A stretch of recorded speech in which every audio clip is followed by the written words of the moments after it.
Good morning to our viewers here in Nigeria and around the world. I am Bosun Emefiele on behalf of Frontier Africa Report. I have the privilege and honor to bring everyone to this very important conversation. Today, June 3rd, 2020, marks the 6th anniversary of the resumption in office of Godwin Emefiele as the central bank governor for Nigeria. That was a very in 2014. 6 years down the line, we're doing a very special edition focusing on the 6th anniversary and the monetary policy footprints of this administration at the Central Bank of Nigeria. My panelists, let me quickly introduce them from the top left of your TV screen. You're monitoring Ali Khan Sachu is the CEO and founder of Rich Frontiers Management. He's based in Nairobi, Kenya. Good morning. It's good to have you with us on the program this morning, Ali. And just to my immediate right on your TV screen is Philip Gila Yusuf. He is the director in charge of development finance at the Central Bank of Nigeria. Thank you, Mr. Yusuf. It's good to have you on the show. Good morning, Mr. Emefiele. And thank you. And just to the bottom left is Dr. Hassan Mahmoud, who used to be the director in charge of the FSS at the Central Bank, now director in charge of monetary policy at the Central Bank of Nigeria. Dr. Mahmoud, good morning. It's good to have you on this special edition. Good morning. It's nice to be here. Thank you. And directly under my video window there is the chairman of Sunu Assurance Nigeria PLC, an economist and the former chairman of Nigeria Economic Summit Group, Mr. Buka Kyari. Good morning, Mr. Kyari. It's good to see you on the show. Good morning, Bosun. Thank you. Thank you. Thank you. We expect Dr. Bungo Adi, who is a senior faculty of economics at the Lagos Business School, to join us within the hour of this presentation. So let's get the show started. Let me give you a very quick rundown of Godwin Emefiele, the governor of the Central Bank, a very quiet, unassuming individual who was announced by the former president, immediate past president, Dr. Goodluck Jonathan, as the new central bank governor. How much about Godwin Emefiele did we know as he took office in 2014, June the 3rd? Of course, he was a banker with about 26 years experience in commercial banking. Of course, now he's in his second term as the governor of the central bank for the next 5 years. He was a lecturer in finance and insurance, but in terms of education, I believe that, and you see that Godwin Emefiele has a bit of, he studied banking and finance at the University of Nigeria, Nsukka, that's in Southeast Nigeria. So was an alumnus of the Stanford University, Harvard, and the Wharton Graduate School of Business. Emefiele also done courses in negotiation, leading change and strategy, critical thinking, among others. So this is just about Godwin Emefiele when he took office. So we want to start this conversation about how much of Mr. Emefiele's background has been brought to bear with what he's done so far at the Central Bank of Nigeria. So let me ask you first, Dr. Mahmoud. You've worked with him over the last couple of years. So looking at his antecedents, his experience in banking and all of that, how much of him would you say about his competencies and ability to lead this very critical organization over the last 6 years? Dr. Mahmoud. Thank you very much. I think the most important, advantage that Mr. Godwin Emefiele has is that he was coming in from the banking sector. As you well know, the transmission or the implementation of monetary policy is critically through the banking system, because that is the sector we have control over. And since he is a veteran in that side, he was an MD of Zenith Bank. Before then, he had a long career in the bank. So he knows the functioning and the operation of the bank, and he knows the transmission mechanism of that banking system. So issues relating to liquidity management, issues relating to credit extension, to the real sectors, to the financial inclusion initiatives were just hands-on for him, because he is already dealing with the operators at the topmost level, and the interaction at that level was kind of seamless. So that was a big advantage for us at the central bank, and it also enables the bank to be able to effectively implement its policies. Particularly, not everything that can be done through regulatory fiat and stuff. There are issues of moral suasions that you have to come in, like credit extension. Those are supposed to be business, initiatives of the bank, and we're not supposed to micromanage banks in any way. However, we're supposed to make sure that the banks are effectively competitive, transparent, and they're not distorting others that are playing into the game. So for having that topmost position in the banking system, having his friends in that system enables him to easily, navigate that sphere and get things done the right way. I think that was a big plus for him. Thank you, Dr. Mahmood, for raising the curtain on this conversation. But let me ask Kerry Booker. You were at that time at the NESG in 2014 when Godwin Emefiele took over. Of course, this is not the first time. He wasn't the first commercial banking managing director to head the central bank. The immediate past governor of the central bank, Lamido Sanusi, the former emir of Kano, and another Sanusi way back in 2000, around year 2000. Another Sanusi, Dr. Sanusi, Joseph Sanusi, was also a central bank, a commercial bank managing director. So what are your thoughts over the last 6 years in summary about Godwin Emefiele? Mr. Emefiele's tenure has been, I believe within the first 2 years of his assumption of duties, he was faced with a serious recession that the country went into. So I do remember that he came in June of 2014. By mid-2016, we've had a major shock to the economy. And I think he had his responses quite unorthodox and unusual. And some of us on the sidelines have critiqued it, but he actually came out and proven to the market, especially when it comes to some of the FX interventions he had done, that they were the right things to do. Hindsight, of course, that may actually have to do with the fact that he was an academic before he even went into the banking sector. And then in the banking sector, he had seen and tested all the nuances of the issues from the perspective of a manager running an enterprise. But now it is actually the whole kit and caboodle that he was faced with.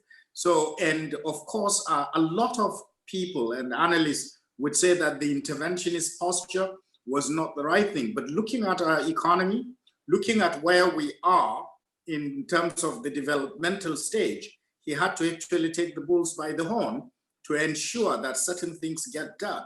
And if he left it to the other players, meaning the commercial banks, it may not happen in the manner in which some of his interventions have.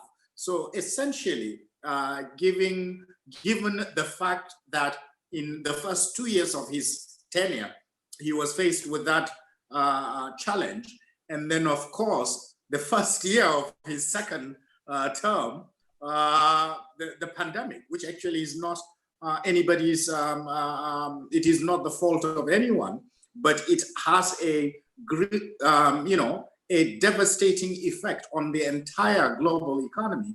And of course, all central banks have been responding in the way and manner which the central bank governor did, was it yesterday or day before yesterday, in terms of easing and having an expansionary posture. It is needed, it is critical, but at this time, things like inflation shouldn't even be a factor. We should look at, trying to basically goose the economy so that things would work.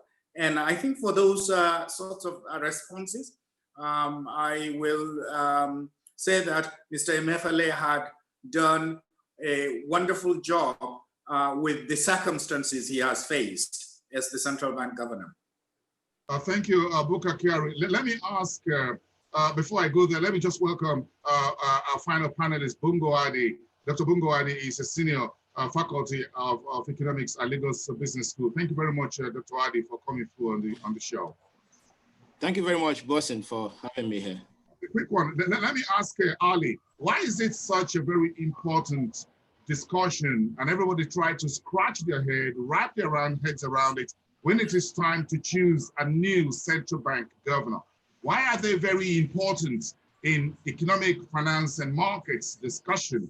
And when they come in with policies, like in Kenya, I'm sure there's been a lot of issues around the central bank and the government, whether there's a cap interest rate for banks and what have you. So within the Kenyan environment, which is the largest economy, east coast of the African continent, give us about a minute here, your perspectives on why central banks are important when we talk about monetary policy, developing an economy, and sometimes going the unorthodox path at times like this. Just quickly, if I can compliment Mr. Emefiele, I think partly, a central banker is faced with market conditions, and I don't think you could describe more complex, more volatile market conditions than the central bank governor in Nigeria faced over the last few years. I, for one, was a skeptic with the foreign exchange policy, but I think given the hand he was dealt, he played it with finesse, and I have to compliment him. He has managed that economy in a way I would not have expected another central banker to manage. And therefore, when you look at it that way, he has been really an artiste in handling a really, really fiendishly difficult hand. With respect to the importance of the central bank governor in any economy today, Boasson, look at the world as we find it. It's become more and more complex economically. We've got more and more of a conflict between populist policy making and orthodox central banking. We've got this sort of much more complex environment in which a central banker has to operate within than ever before.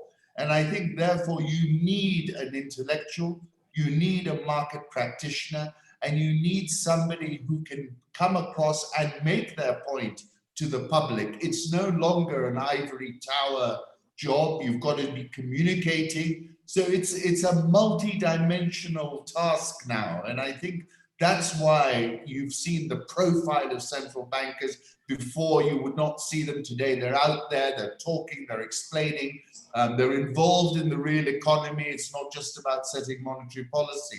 And that's why I think the importance of that role within any economy has become really, really critical. And somewhere like Kenya as well, we've got Dr. Njoroge, who is a very accomplished central bank governor, who had to fight situations which he did not believe in. He did not believe in interest rate capping, and he had, for a long time, he had to persuade everybody around that before he could get it reformed. So that is one example. And I think, he has been another example of somebody who sought to communicate and deal with the public in all respects. So look, it's a really complicated task, and I, for one, really compliment your governor, because I think he handled a really difficult hand. It was like playing cards with 4 twos, and he's done it, and that is really remarkable. Thank you so much. It's like fighting in the gladiatorial Roman arena with one hand tied behind your back and your weapons on the ground. But let's get into some thematic about some of the thematic themes about the footprints that Godwin Emefiele has left within the last 6 years. So look at it on the side of the broad economy. This was someone who came through the front door on the economy side with the 41 items, for example, and then he rolled out those very unpopular and very highly controversial items. That was 41 items down. They've gone to about 43, 45 now. He supported the administration's decision to close the land borders in August of last year. He's also intervened significantly through the monetary policy in the agri sector, cotton, textiles, palm oil, rice, and others. So let me ask the director in charge of the development finance, Philip Yusuf, about his thoughts about the central bank's monetary policies under Godwin Emefiele over the last 6 years in terms of development finance, some of which some folks say the central bank has no business being in the business of those interventions in critical sectors. Thank you, Mr. Mofaya. And the numbers speak for themselves. If you look at our food import bill, it's reduced when Mr. Emefiele took over in 2014. our food import bill was $3.2 billion a year. As we speak, that has come down to about $500 million every year. That is significant. And you can imagine the broader transmission to the economy. I'll give you another example. Rice yields when he took over was about 1.5 tons per hectare. As we speak today, we are doing between 4 and 5 tons per hectare. That's another fact. We have also started a program, the Anchor Borrower program, which Mr. Emefiele conceived and started. We financed over 1.7 million farmers. You can imagine the quite a significant number, and they're cultivating over 1.8 million hectares around the country. So as we speak today, we are self-sustaining for various commodities like rice, like wheat, quite a couple of them. We are looking long-term on those that have longer gestation periods, like oil palm. We intend to be self-sustaining by 2023 on that. On the manufacturing side, Mr. Emefiele has been quite passionate about manufacturing. He spent over 26 years with Zenith. He understands the major players in that vertical sector, and he has intervened. There's a specific real sector facility we have for them. In the last 4 or 5 years of his tenure, we financed over 100 greenfield projects, and those have brought in about 50, 60,000 direct jobs. So it's quite, for me, he's a developmental governor. He's a hybrid between Volcker and Greenspan. He's also a crisis manager. And Mr. Kyari talked about when he took over and had the FX crisis and the unorthodox policies that he used.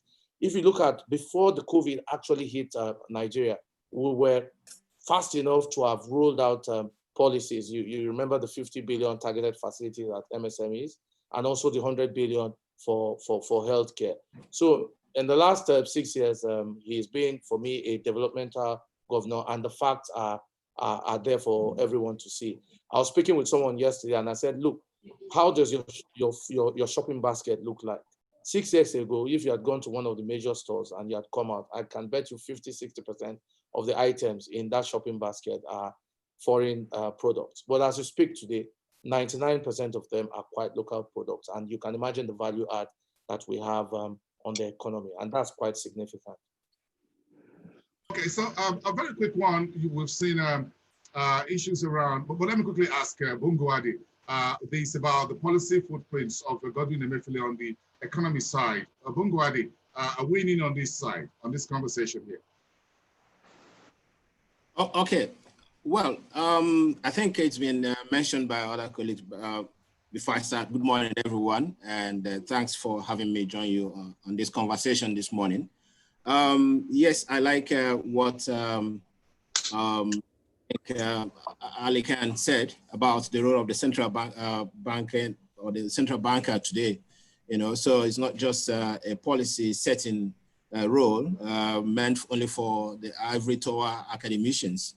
So it requires someone who has his foot firmly in the market, who has a very firm grip of the market realities. So a practitioner in that sense. So, and we've seen that with Mr. Emefiele in the way he has managed the economy. So because of that, he has come under attack, especially from most theoretical economists in Nigeria, for what they call, his unconventional monetary policy stance, where he has used the monetary policy or the central bank to intervene in so many development and critical development sectors of the economy. So we've seen him, in that sectoral focus.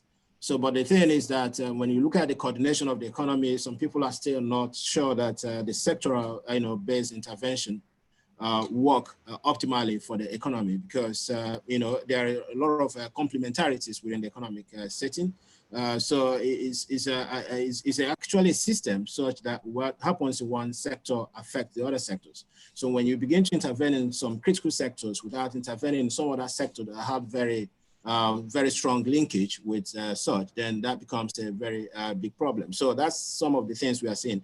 But then in terms of his impact, his footprint in sectors, I think it's beginning to be felt in agriculture, with respect to SMEs, even in manufacturing and other sectors. I think he has done what people have seen to, he has tried to introduce some kind of activism in those areas, But then we are not yet, I think, in a position to begin to see the impact of those interventions yet, because they are not yet being felt at the economy-wide level. Thank you. Let's talk about the finance and market as far as the policy footprints of Gordon Emefiele had been over the last 6 years. Dr. Mahmood, the governor, I want to be very careful here, most likely have made a number of enemies when you talk about his policies that he led at the central bank regarding chasing smugglers, locking up their accounts in commercial banks. He also perhaps made ruffled a lot of feathers, as it were, in the banking sector when it comes to FX, with investors who want their money now and all of that. They want to expatriate their funds from Nigeria, exchange rate, devaluation. He keeps battling it. This is a governor who believes that he's very bullish on market stability and bearish on inflation. So this is your forte. You are coming through from FSS into monetary policy, Dr. Mahmood. So the last 6 years, how tough has it been? And do you believe, or do you think these policies were right, and are they still very right and correct for the future?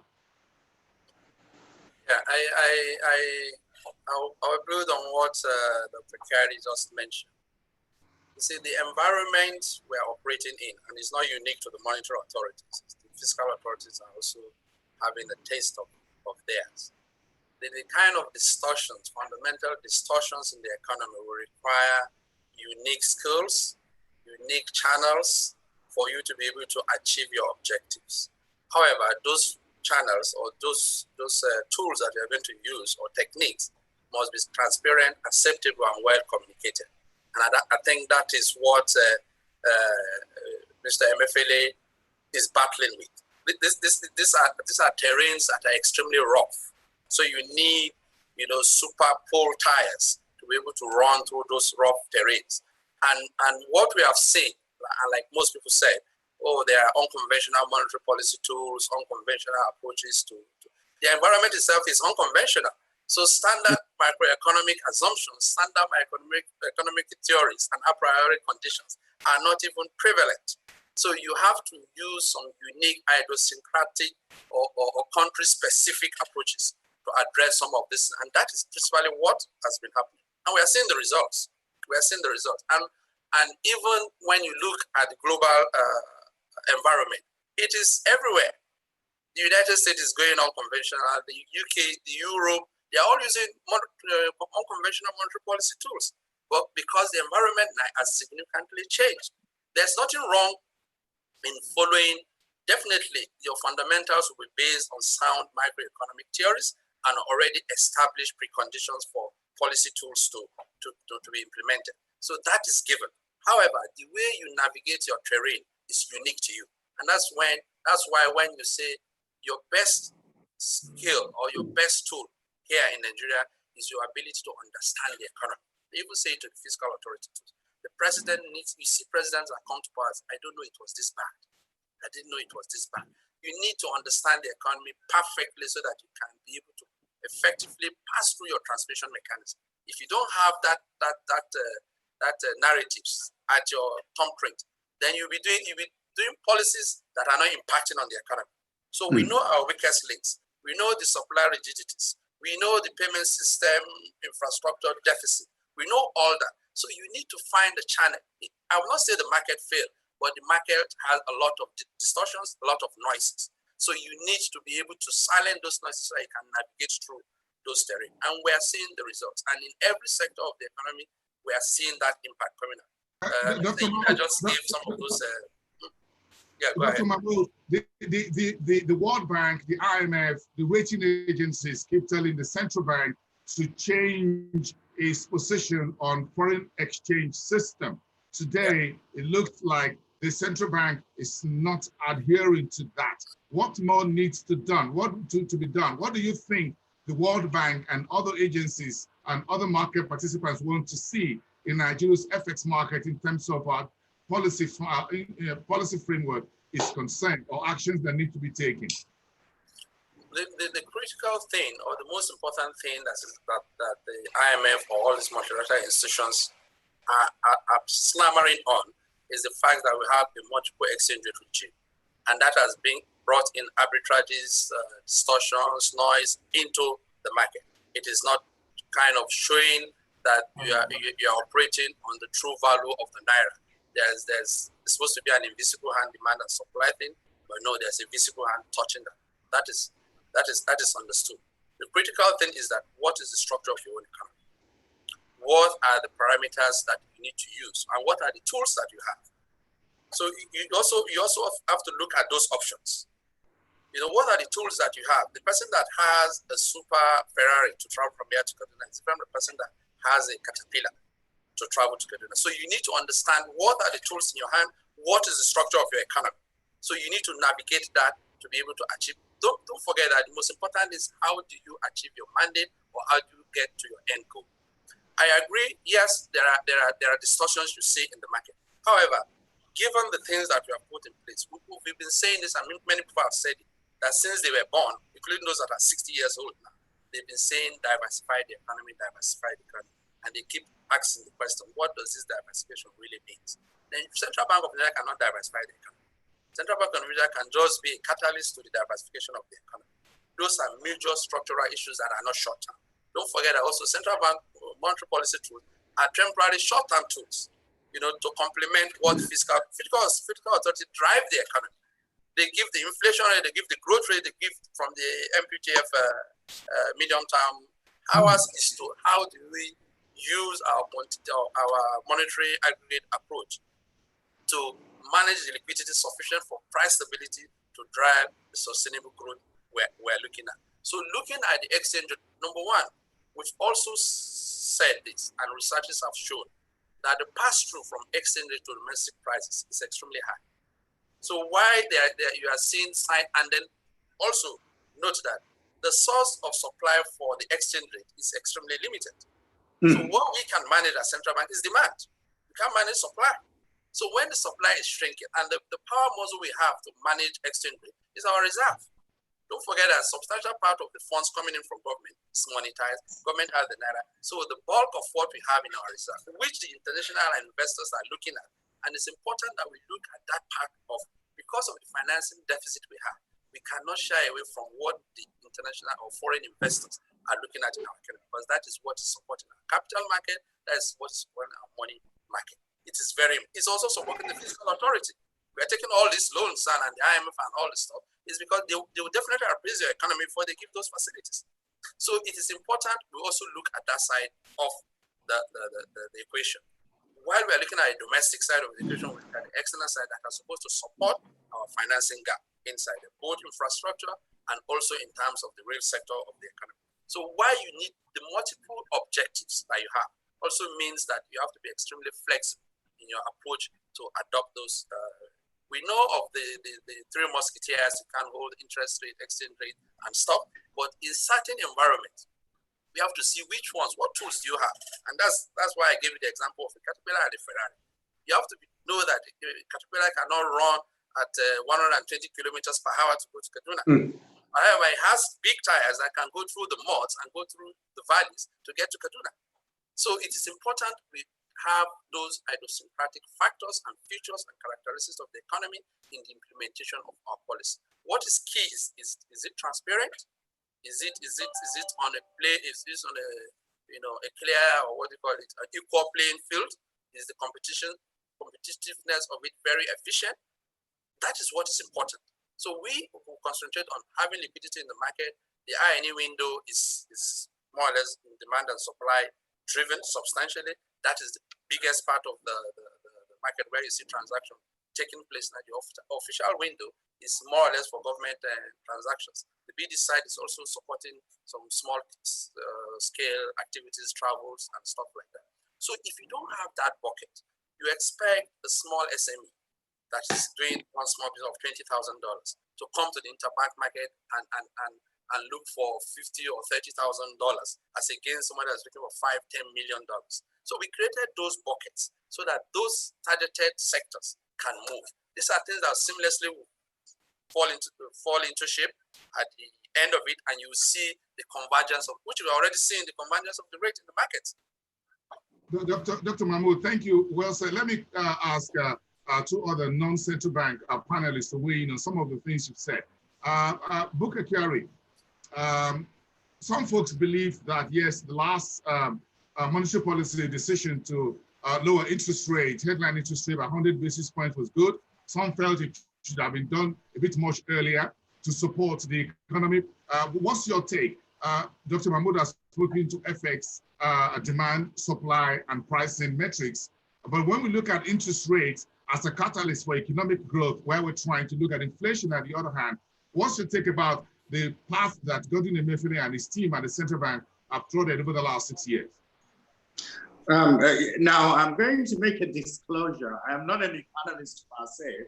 So, but having said that, the issue of trilemma is still a big problem. You cannot juggle all three things at the same time, meaning exchange rate, inflation, and interest rates. But I'm one of the proponents of reduction of the monetary policy rate. And I've been calling for it for quite a while, especially once this pandemic started. The thing that I actually wanted to, the reason why I have that belief is not necessarily that of, pushing, when you push a balloon on one side, it will bulge on the other. So naturally there would be an inflationary pressure. But when the economy is shut down, inflation would actually bound to come, especially when you look at the way we produce food in Nigeria and the way we distribute it. So for example, I have a farm where things are rotting right now because I can't evacuate it. So when you look at it, the problem is not that of production per se, but it is that of the logistics of distribution in certain aspects of inflation. So essentially, by goosing the economy, by cutting interest rates, you may put in a bit of liquidity. And I do understand the problem the central bank governor is faced with. Give more naira in Nigeria, it will begin to chase FX. And I do understand that argument. So it is a major issue. However, if it is targeted at SMEs and all of that, then we may begin to see that at the base of the economic producers, meaning the small, medium scale enterprises, who actually are in the hundreds of thousands, they can make an impact that at the end of the day would be far greater.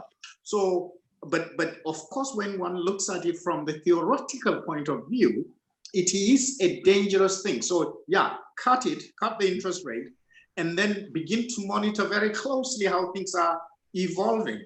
If it doesn't make sense, you can tighten a bit. However, at this time, in the life of this unusual and unorthodox economy, certain unorthodox measures need to take place. And this is, I believe, what the Central Bank Monetary Policy Committee must have considered. I haven't read the minutes. I don't believe it has come out yet, but I do believe that the logic behind it makes sense to me because I have been calling for it for quite a while. Thank you, Booker. Dr. Adi, Philip Yusuf spoke a little bit earlier about development finance and those critical interventions in certain sectors like creative arts, rice, textiles, cotton, meeting with some state governors on how to revamp the textile industries in the north, the palm oil estates in the south and southwest Nigeria's Edo Delta and all the way down with rice and all of that. This development finance by the central bank taking hundreds of billions of naira from anchor borrowers program, which was Emefiele's first shot into the broader economy. So do you think this policy have worked very well within the context of the fiscal space in which we found ourselves? Just as I said when I started in my intervention, I think it's too soon to call.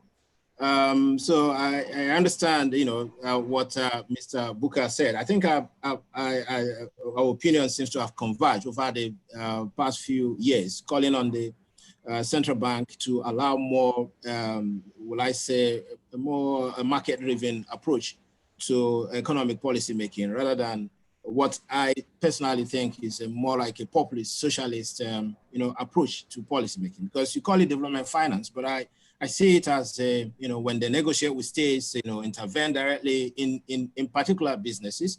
So one would see that as a way of government trying to win itself, some kind of, win hearts and minds. So it should the central bank be directly involved in such interventionist, socialist interventionist measures? I think that's the question that we need to ask. Of course, I don't want to go the full length of the hawkish monetary policy theorists who would want to, who want the central bank to really unleash the market, let the market work.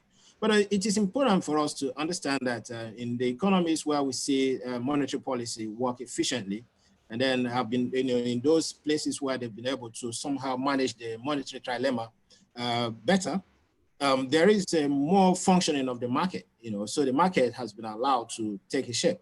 Now, to substantiate that, to buttress that point, you see, finally, the interest rate has been cut, as you mentioned, so 100 basis points. Why is it coming now? Why didn't it come earlier? And then we see that Naira is now, because they are no longer in position to wage what I think is always a losing battle against the Naira. So now they have no choice than to allow it to somehow fling to the market. So why have they not allowed the Naira to, to somehow find its natural rate in the marketplace? Why not let the market, determine these rates?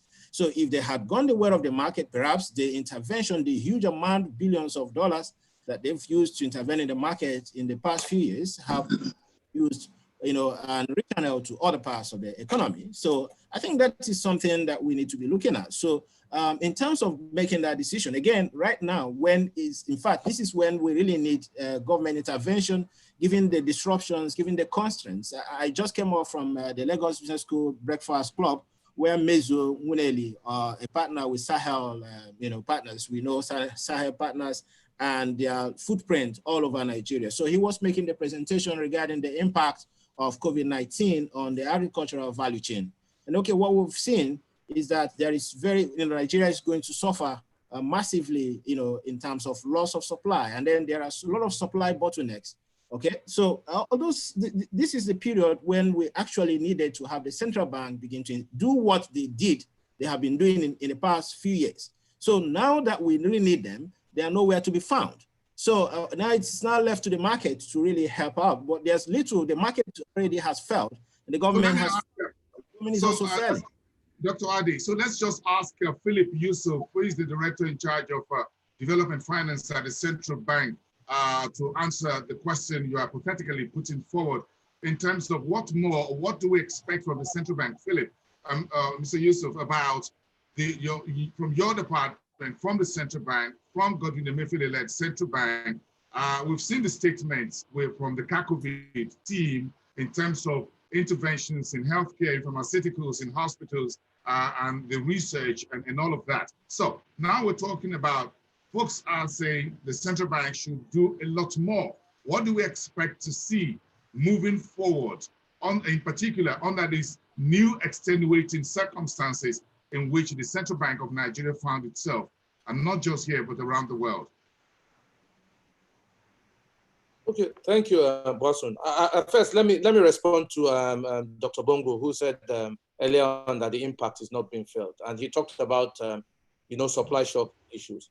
If the governor had not taken the decision, to bring up about the Anchor Borrower program, you can imagine the food security issues we'll be having presently. A couple of countries where we used to import rice from, Thailand, Vietnam, have all locked their silos, and they're embarking on protectionist mechanisms, not to allow export of rice. But the decision, 4 or 5 years ago, to really fully domesticate the production of rice and other 10 commodities that we consume on a daily basis is paying off. You can imagine something as staple as rice. We're self-sustaining as we speak. We've been financing the Anchor Borrower program, over 700,000 farmers, each farming about 2 to 3 hectares. You can imagine the supply problems we'll have had. So that was a fantastic decision that we took earlier on.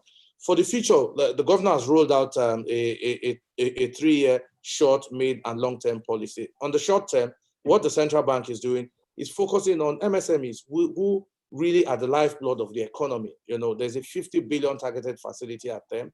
A lot of them have been drawing down that facility, you know, to ensure that, you know, they continue their business. Also, because this is the pandemic, it's a healthcare crisis.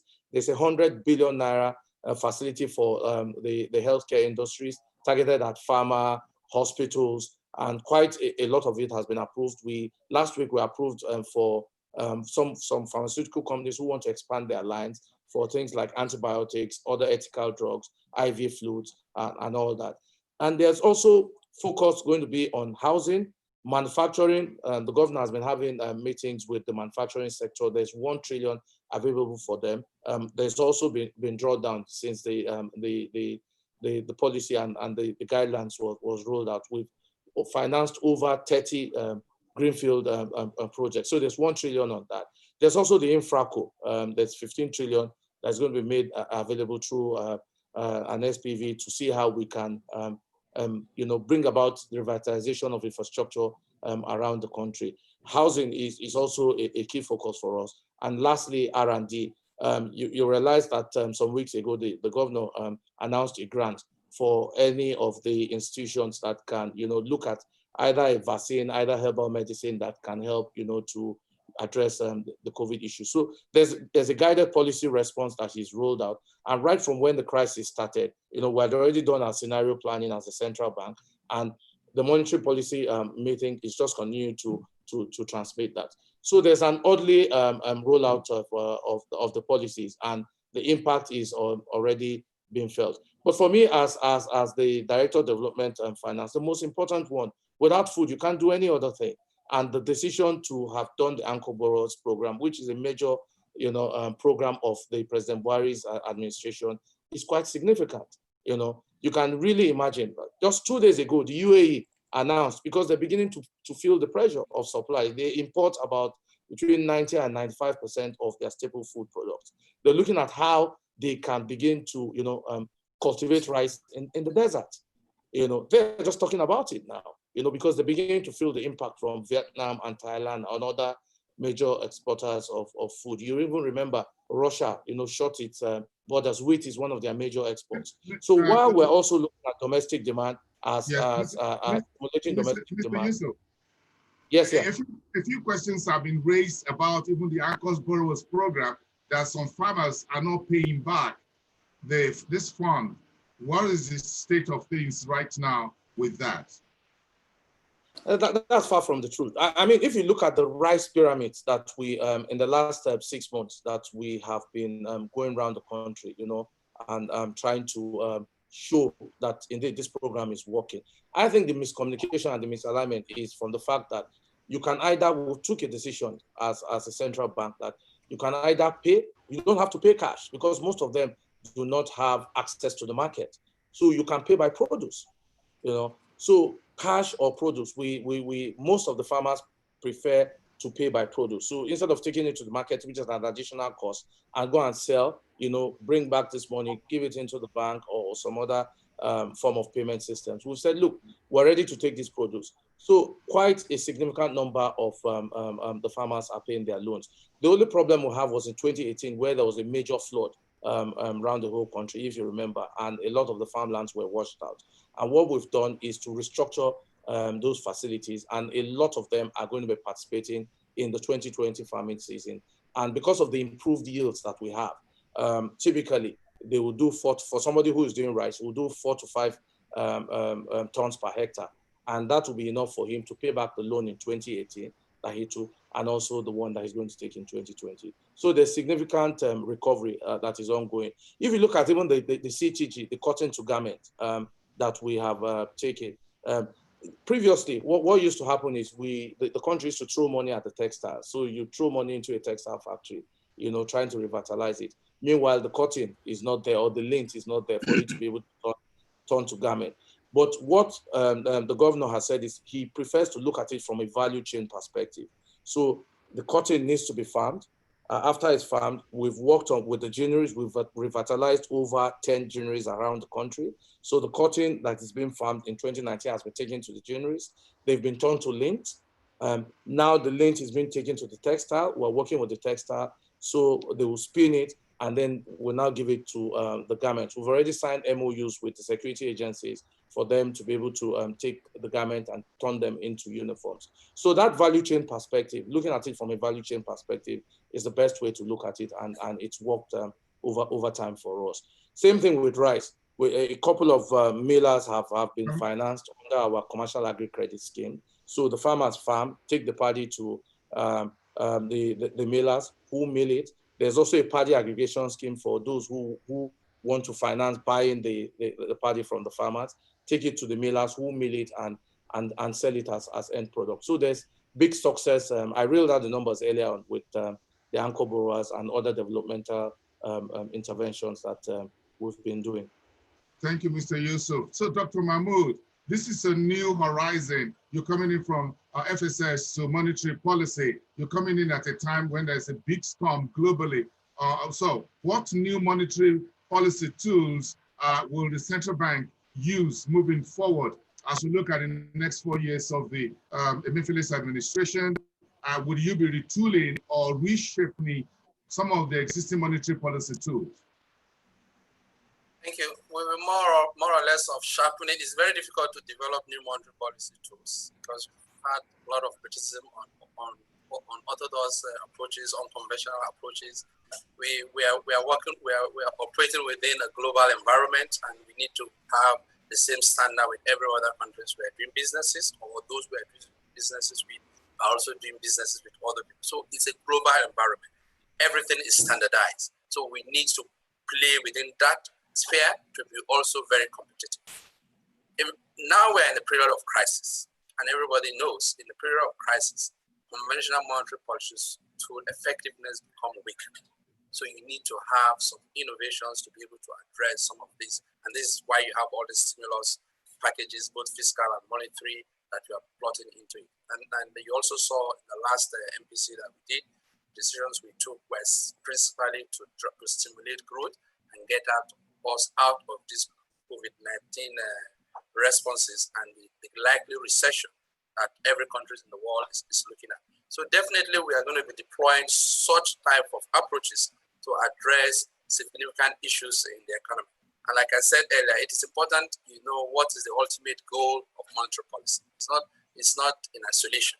It is supposed to supplement every other policies in the economy, financial, fiscal, external, towards this sustainable growth that we are looking at. Because the end product is the people, how the development gets to the people. You can't be having high GDP growth, unemployment is high, poverty is high. No. So it has to be inclusive growth. So you have to get, and that's why you see us deviating to other issues, financial inclusions, and all this stuff, risk sector intervention, things that Hila just reeled out. Because we need to just get those things connected. The growth must be inclusive, must be, if not only positive, but it must be an inclusive growth. That is job creating, because we are looking for the effective demand to sustain the growth. So if you supply, you need people to pick those things from the shelf, and that supply chain continues, and that's how economies grow. Economy is measured by the level of economic activities.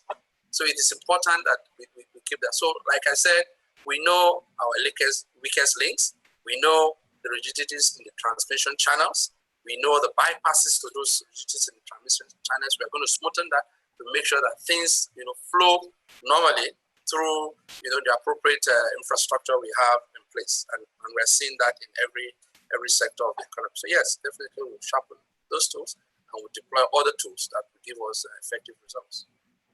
Okay, let me just ask Ali in Nairobi. I'm sure you've listened to this extensive back and front with these two directors of the central bank and other panelists. What's your take when it comes to a very critical conversation around interest rates, inflation, and exchange rate, which goes to the value of the local currency, in particular for countries such as Nigeria that depends on petrodollars for the lion's share of its revenue, and the right interest rates, monetary policy tools and actions needed by the central bank to manage it for a country of 200 million people that is called Nigeria?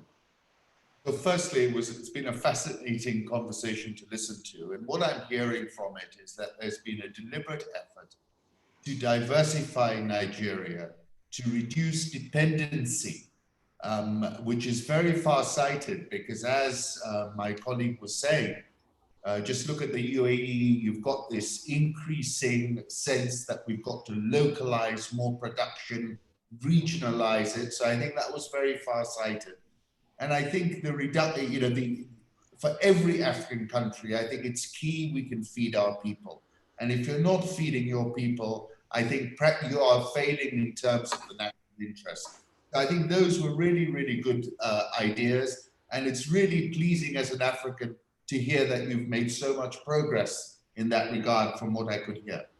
Now, with respect to Nigeria, it's a problem about dependency on one commodity.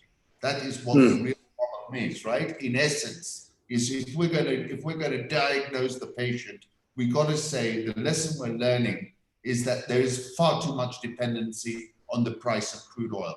I mean, fortunately, we've seen a tremendous recovery in the price, which I would not continue to bet on, and I would urge the authorities to be looking at hedging strategies so that they don't fall victim to such a price or precipitous price fall. I remember having lots of discussions with different governments. Nobody on our continent is hedging.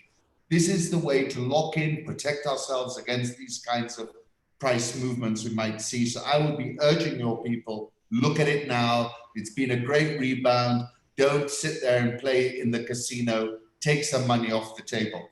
In terms of the FX strategy, just finally, I think ultimately, I was very interested in hearing the thesis behind the strategy, because for me, I'm more of a purist. I frankly believe that, you know, you take pain, but once you've got a market-driven foreign exchange rate, you will actually benefit. And I'll give you the example of Egypt. They devalued their currency quite dramatically a few years ago. And look at the GDP growth rate, even now, that's come out of that devaluation. It's cathartic, it's painful, it's not pleasant, but at the end of the day, you're going to get people who are going to back Nigeria with a lot more money than they are backing it with now. And I think overall, it will be a positive catalyst for the economy. So I would say, you know, notwithstanding the fact that I'm a purist on the FX management side, I was very interested in what I was hearing. So I think in the mix, I would just give my final takeaway is I think the central banker has been extremely shrewd, played a very, very difficult hand extremely well. But I think this is also an opportunity now for Nigeria to look ahead, because when you're under pressure is when you can make tough decisions. And I would urge everybody, make those decisions, because you're talking about hundreds of millions of people here whose interests you've got at heart. Ali, Kenya is also moving ahead with crude oil exploration, licensing rounds, and all of that. So it looks like whichever way you look at it, crude oil is still very sweet. So in Kenya's case, Boasson, I would say that we were marginal crude oil producers. We needed a higher oil price. And therefore, just like the shale boys have been, to some extent, reduced in the marketplace, I think Kenya is a victim of this oil price reduction. And I would say, if I was a betting man, I'm not betting on that oil coming on tap for the foreseeable future. It's not big enough. The price is not right. Market conditions have changed. And I think, you know, that's the nature of the market. So I, for one, think Kenya has to forget about that. And Kenya, of course, has benefited from the lower oil price. We don't experience it at the pump because of the tax. 50% of the price is taxed. But overall, one of the reasons the shilling has been quite stable is the lower oil price. Oh, great, Ali. So let's get back to Godwin Emefiele, Bungo Ali, at Lagos Business School. We've seen relationship sometimes between a president and a central bank governor not being as cozy as it should be between US President Donald Trump and the current federal Fed chairman, even the immediate past, Janet Yellen. So in terms of, do you think Nigeria's central bank governor has been too much of the same page with the administration, with the executive branch, and with the legislature when it comes to its policy footprint over the last 6 years? What do you make of this? Well, okay, so if we go back, let's just keep America by the side. So let's look at our own experience in Nigeria. So if we go back history lane, we remember during the time of Soludo, okay? So I remember a couple of, fisticuffs that he had to undergo with the government of the day. And then we bring that down to Sanusi era as well. So we know that even Sanusi during Jonathan's, raised some dust, so it wasn't a very cozy relationship. Now, coming down to Emefiele in the past 6 years, so he has actually worked, he's been in somehow in very good terms with the government of the day. So we've not experienced any sort of tension between the two institutions. So in that way, so you can see that it's something that goes against our own historical experience. So it could also be that, well, if he's doing well and the government of the day, sees him as doing well, there is no need to have any problem. So that's the way I would look at that. But at the same time, you will also see that he seems to be implementing, like I said earlier, the populist, the socialist mandate that seems to be the preoccupation of the federal government. Looking at the 60-something page report of the 5 years of the president, so what you notice there actually, because I was on air yesterday, in fact, I've been on air for a couple of days now on this particular issue reviewing Buharinomics in the past 5 years. So what you experience is that the government has done well when it comes to what I again call socialist policies. But just as I mentioned, we need to realize that it's creating the bad incentive, a perverse incentive of a sort. It's just like when we had the AMCON, okay? So because we've had AMCON, we thought that AMCON would take up the bad loans and all of that, the toxic assets of the financial institutions, clean them up and then restore them, and then it's it. But then we still see AMCON around today, which means it creates a kind of a moral hazard where people, institutions, knowing that AMCON is there to the rescue, so they will not exercise the prudence that they should normally have. And so we see that in the economy. So when the central bank becomes, what I call it, the Leviathan, the super sovereign who dispenses funds directly to who needs it, that actually hampers, neutralizes the market forces. The market force is what I know that, instills the right set of discipline. Yes, I have heard that our own context is so unconventional, so we can use those, theoretical recommendations and so on. But we need to understand that there are principles that are, irrefutable, which is that the market is the best way to organize economic activities. So if we want things to really work, create the right incentives, we need to empower the market to work. And I think that is what is clearly lacking. Because the mandate of the current government in Nigeria seems to be very socialist and populist. And I think the CBN in the past 6 years seems to have danced to that tone.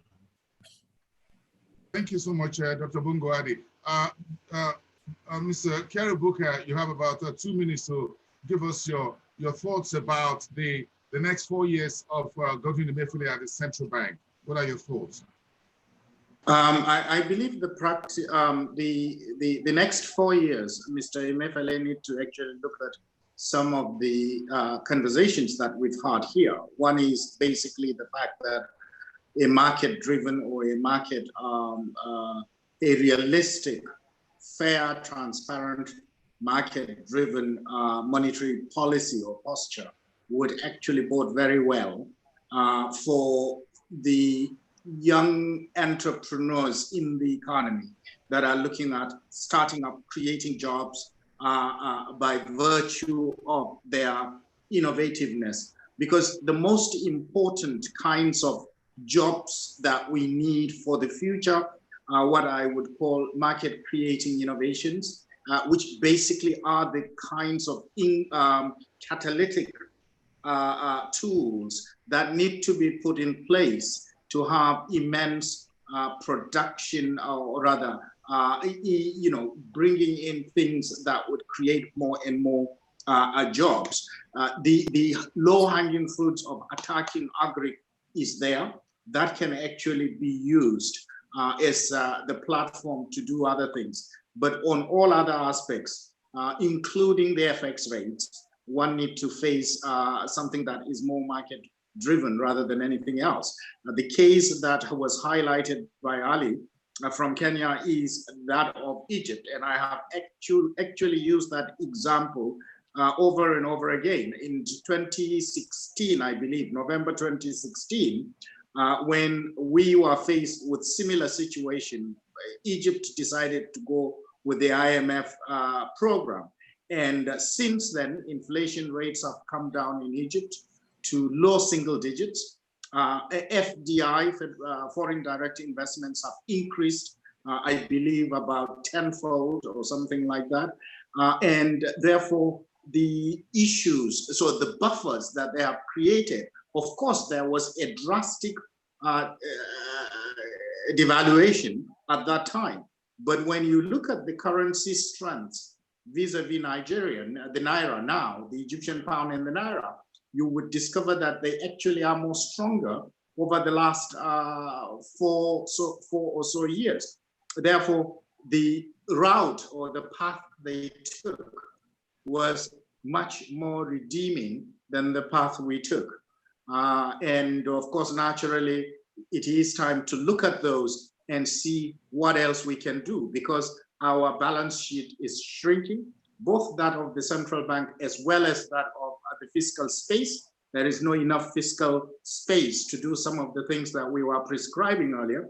And therefore, we have to be extremely creative and embrace, if it is bitter pills, embrace that and go with it. Thank you, Buka Kyari.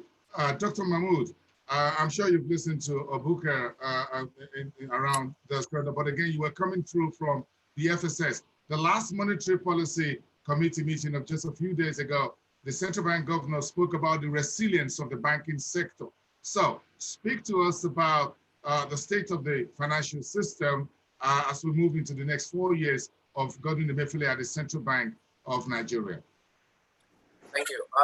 You know, the financial system before 2014, we know how it came out of the crisis and how the system was a bit fragile and the state of the financial system. The best way to appraise the financial system is to look at the financial soundness indicators and what are those numbers showing now as of today. Critical among that is the capital adequacy ratio, the power muscle of the commercial bank to finance businesses, to do their financial intermediation, to play their financial intermediation role and be catalyst for economic growth. Those, we have the Basel threshold, 8%. Nigeria is doing 10% for general, for the national banks, but for the systemically important banks, we had a threshold of 15%, which is a more prudent or more stringent, regulatory threshold that we've set for ourselves, particularly for the economy. And the banks are doing above that 15%, even as of today that I speak. So that means the banks have that financial muscle to withstand any shock or losses that may come into the system. Another parameter we look at there is the liquidness or the liquidity of the financial system. What is the liquidity ratio? What is the ability of commercial banks or the banks in general to meet their short-term obligations? Because that's what keeps confidence in the financial system. And that will also have a threshold of 30%. Many banks, the industry average is above 40%. So that is enough to drive the economy. And that is why we also came out with the LDR, the initiative. Mr. Kyari was talking about, this argument still on this conventional tools. There are 3 principal mandates of the central bank: price and monetary stability, exchange rate stability because we are a small open economy, And then you also now look at other developmental initiatives which Hila has talked about. If you use that scorecard, we have a pass in each of that. So anybody that will appraise the governor of central bank will say, these are your mandates, these are your objectives. How did you score in these places? What is the inflation rate? Has it been stable? Don't forget that the biggest component of our exchanges is food prices. We don't have control over food prices. It's exogenous to central bank and the central bank tools. However, the initiatives we are taking at the developmental side is for this production of food to come up so that we have enough supply. When there's enough supply, prices will come down. That will hit inflation numbers immediately. And so those are the things I kept saying earlier. That you have to understand the structure of your economy and you look at that. Then the second bucket is the exchange rate. Is that been stable? You have different pockets. Are they different windows? Are they converging? And how stable is your exchange rate? How do you see the level of capital reversals or outflows? Because what makes people move out of your economy is when they start seeing fears of your exchange rate or your reserve is going down, or your reserve cannot cover more than 3 months import. So they start having that loss of confidence in the economy, and those are critical. Those are the real distortions that collapse an economy. So if you sit down and say, okay, let market forces do this, the supply is not there. So which market forces are you talking about? Demand and supply. One side of the market is skewed. So you need to bring in some. I'm sure Mr. Kerry will appreciate this argument I'm doing, because that is just the reality of the system. The last part of it is the returns, the profitability of the financial institutions. Going back to your boss's question, the profitability of the banking institution. What is the return on asset? What is the return on equity? Equity is what builds the system, what brings in the buffer for the banks to finance businesses. What is those returns? They are positive. And if they are positive, that means the banking system is a going business. So the banking system is sound, it's safe. So people, and that is the catalyst for the economy. So that's what is going to provide the resources you need to drive your economy. We are talking that we want to shorten these foreign finances and stuff, but you need to grow your own domestic banks to be able to finance these big time businesses.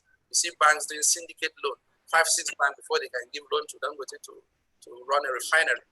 In other economies, one bank can face that. So we need to but before we build to that level, we need to do these fundamentals in-house and then be able to, meet what Dr. Bongo was talking about. That yes, it's not only, but we must follow the theoretical background. Everything we do is based on that fundamentals to achieve this ultimate goal. Thank you. Thank you so much, Dr. Mahmood. Mr. Philip Yusuf, so I have this question. The central bank is spending money left, right, and center intervening. So, Philip, my question to you is this. Is Godwin Emefiele and the central bank printing money? Where is he find this money to fund this expansive development agenda that is being pursued left, right, and center? Now, Mr. Emefiele and the rest of you at the central bank are adding healthcare, pharmaceuticals, research, and manufacturing 1 trillion naira. How are you funding this? Where's the money coming from? Through the printing press or what? Or what source? There's no printing press in the central bank. But so we have various monetary policy mechanisms that we use. And one of them is the cash reserve ratio. As you are aware, we have about, almost 10 trillion that has been sterilized, to control supply of money. So there's what you call the discretionary cash reserve ratio. We have a real sector support facility that we have come about. We've developed working with the Bankers Committee and the other players in the sector. So we finance these incentives or these interventions through that support mechanisms. I'll give you an example. The healthcare, which is 100 billion, is actually the bank's money is financed through the commercial banks. It's 100 billion. So they take the risk. They do the credit appraisal. They send it to us, and we look at it, and then we approve. The principal concern of the governor is around, how many jobs are being created, how much FX is being saved, and then we also monitor to ensure that these monies are properly utilized, and indeed the purpose that have been set out in the guidelines are being followed. So there's nothing about printing money. It's actually monetary policy interventions, and we're using the various mechanisms that are available. Another one that you probably know about the SMEs is the AXMEs, which is an uncollateralized loan which is given to young entrepreneurs, to start a business. The maximum amount is about 10 million naira. All you need to do is go through the National Microfinance Bank, and that money is also coming from the banks. Every bank sets aside 5% of its profit after tax into a fund. That fund is about 100 billion. It's being managed on their behalf by the central bank, and is driven through the National Microfinance Bank. So when you talk about printing money, there's no printing press here. There are various monetary policy mechanisms that we use, to create this intervention.